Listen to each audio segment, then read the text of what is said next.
ഒടുവിൽ ഇറാന്റെ ഭാഗത്തു നിന്നും യുദ്ധം അവസാനിപ്പിക്കാനുള്ള ചെറിയൊരു നീക്കം നടന്നിട്ടുണ്ട് എന്ന ശുഭപ്രതീക്ഷയുള്ള വാർത്തയാണ് ഇപ്പോൾ പുറത്തു വരുന്നത്.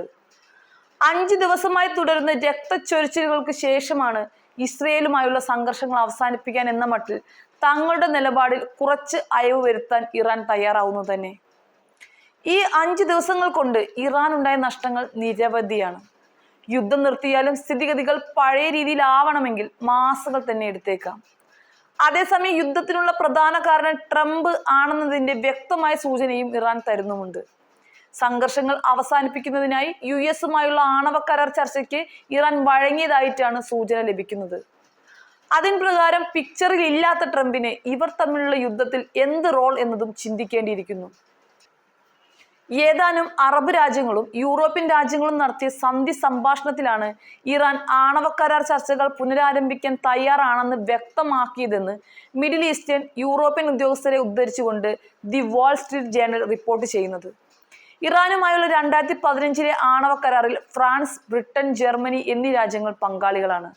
കഴിഞ്ഞയാഴ്ച യൂറോപ്യൻ രാജ്യങ്ങൾ മുന്നോട്ട് വെച്ച ഒരു പ്രമേയം ഐക്യരാഷ്ട്രസഭയുടെ നിരീക്ഷണ സംഘടനയായ ഇന്റർനാഷണൽ അറ്റോമിക് എനർജി ഏജൻസിയുടെ ബോർഡ് ഓഫ് ഗവർണേഴ്സ് അംഗീകരിച്ചിരുന്നു.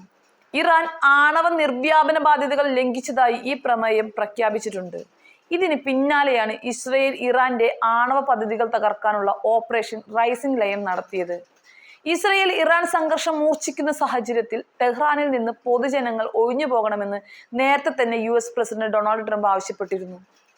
പ്രതിസന്ധി പരിഹരിക്കുന്നതിനായി ട്രംപ് കാനഡയിൽ നടക്കുന്ന G7 ഉച്ചകോടിയിൽ നിന്നും ഒരു ദിവസം നേരത്തെ പോകുമെന്ന് വൈറ്റ് ഹൗസ് പ്രഖ്യാപിക്കുകയുണ്ടായി.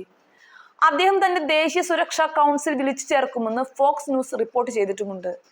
ഈ നീക്കം സംയോജിതമാണെന്നും വെടിനിർത്തലിനെ പ്രേരിപ്പിക്കാൻ സഹായിക്കുമെന്നും ഫ്രഞ്ച് പ്രസിഡന്റ് ഇമ്മാനുവൽ മാക്രോണും അഭിപ്രായപ്പെട്ടു. അതേസമയം വൈറ്റ് ഹൗസ് തന്നെ പറഞ്ഞ ഈ കാര്യത്തെ അപ്പാടെ വിഴുങ്ങിക്കൊണ്ട് മാക്രോണിനെതിരെ തിരിഞ്ഞ ട്രംപിനെയാണ് ലോകം ഇപ്പോൾ കാണുന്നത്. ഇസ്രയേൽ ഇറാൻ വെടിനിർത്തൽ ചർച്ചയുമായി ബന്ധപ്പെട്ടിട്ടുള്ള ഫ്രഞ്ച് പ്രസിഡന്റ് ഇമ്മാനുവൽ മാക്രോണിന്റെ പരാമർശം ട്രംപ് തള്ളിക്കളയുകയാണ് ഉണ്ടായത്. താൻ വാഷിംഗ്ടണിലേക്ക് നേരത്തെ മടങ്ങിയതിന് പിന്നിൽ വെടിനിർത്തൽ ചർച്ച അല്ല കാരണമെന്നും അതിനേക്കാൾ പ്രധാനപ്പെട്ട ചില കാര്യങ്ങൾ അവിടെ ഉണ്ടായിരുന്നെന്നും മാക്രോൺ എപ്പോഴും തെറ്റിദ്ധരിക്കുകയാണെന്നും ട്രൂത്ത് സോഷ്യൽ പോസ്റ്റിലൂടെ മാക്രോണിനെ പരിഹസിക്കുകയാണ് ട്രംപ് ചെയ്തത്. ഇന്ന് രാവിലെയാണ് പ്രസിഡന്റ് ട്രംപ് കാനഡയിൽ നടക്കുന്ന G7 ഉച്ചകോടിയിൽ നിന്നും ആസൂത്രണം ചെയ്തതിലും ഒരു ദിവസം മുൻപ് പോകുമെന്ന് വൈറ്റ് ഹൗസ് സ്ഥിരീകരിച്ചത്.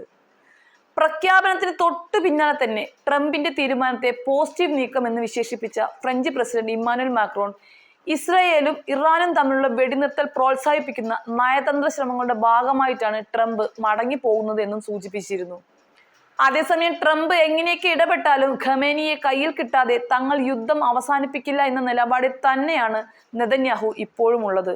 ഇതാണ് ഏറ്റവും വിഷമകരമായ വസ്തുതയും. യുദ്ധം അവസാനിപ്പിക്കാൻ മറ്റു രാജ്യങ്ങളൊക്കെ കിണഞ്ഞു പരിശ്രമിക്കുമ്പോഴും നെതന്യാഹുവിന്റെ ഈ നിലപാട് കുറച്ചൊന്നുമല്ല ആശങ്കയുണർത്തുന്നത്.